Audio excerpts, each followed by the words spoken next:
اعوذ باللہ من الشیطان الرجیم بسم اللہ الرحمن الرحیم۔ السلام علیکم ورحمۃ اللہ۔ سورۃ المائدہ آیت نمبر 80۔ ترى كثيرا منهم يتولون الذين كفروا لبئس ما قدمت لهم أنفسهم أن سخط الله عليهم وفي العذاب هم خالدون۔ آپ ان میں سے اکثر لوگوں کو دیکھیں گے کہ وہ کافروں سے دوستی رکھتے ہیں۔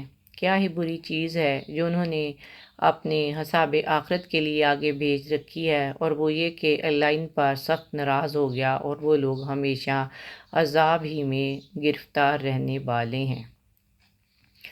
دیکھیں یہ آیت بھی پچھلی آیت سے لنکڈ ہے، اور بتایا جا رہا ہے کہ کافروں سے دوستی کی ہی وجہ تھی کہ وہ برائی سے لوگوں کو نہیں روکتے تھے اور آپس میں ایک دوسرے کو برے کاموں سے نہیں روکتے تھے، اور یہ قوم کی تباہی کی بہت بڑی ریزن ہوتی ہے۔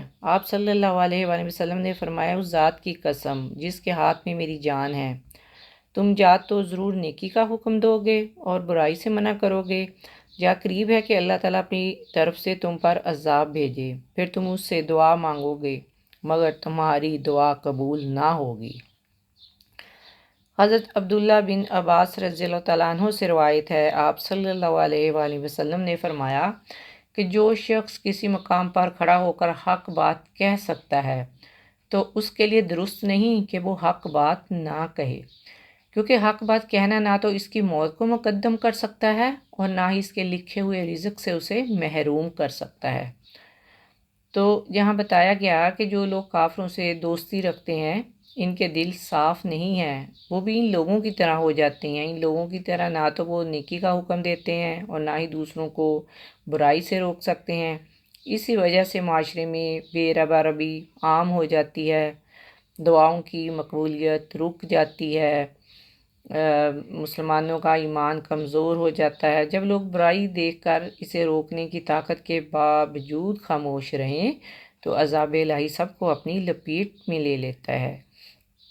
جب اچھے لوگ خاموش ہو جاتے ہیں تو معاشرے میں برے لوگ مسلط ہو جاتے ہیں، شر عام ہو جاتا ہے اور ظالموں کا غلبہ ہو جاتا ہے۔ تو اس سے واضح ہوا کہ معاشرے میں ایسے لوگوں کا وجود نہایت ضروری ہے جو خود بھی برائی سے رکنے والے ہوں اور دوسروں کو بھی روکنے والے ہوں۔ اور آپ دیکھیں کہ ہمارے معاشرے میں جو منکرات کے کام ہوتے ہیں انہیں ہلکا سمجھنا، انہیں اگنور کر دینا کہ ہمارا اسے کیا لینا دینا، ہم تو خواہ ایسے کاموں میں کیوں پڑیں، خواہ ہمارے اوپر الزام آئے گا۔ تو یہ ایسے ہی لوگ ہوتے ہیں جو معاشرے کی بگاڑ کا سبب بن جاتے ہیں۔ جو لوگ برے کام کر رہے ہیں ہو سکتا ہے وہ انجانے میں ایسے کام کر رہے ہوں، مگر جن کو پتہ ہے کہ غلط کام ہو رہے ہیں اور جانتے بوجھتے انہیں نہیں روک رہے تو وہ معاشرے کے مجرم ہیں، ان پر اللہ کی لعنت ہے، پھٹکار ہے، عذاب ہے۔ اللہ تعالیٰ ایسے لوگوں کے ساتھ ناراض ہے، ان پر جہنم کا عذاب ہوگا اور وہ عذاب ہمیشہ کے لیے ہوگا۔ دیکھیں جہاں بھی عذاب کا ذکر ہو ہمیں عذاب سے محفوظ رہنے کی دعا کرنی چاہیے۔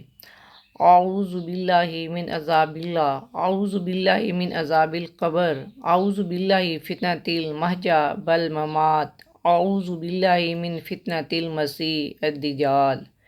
میں اللہ کی پناہ مانگتی ہوں اللہ کے عذاب سے، میں اللہ کی پناہ مانگتی ہوں قبر کے عذاب سے، میں اللہ کی پناہ مانگتی ہوں زندگی اور موت کے فتنے سے، اور میں پناہ مانگتی ہوں مسیح دجال کے فتنے سے۔ آمین یا رب العالمین۔ السلام علیکم ورحمۃ اللہ وبرکاتہ۔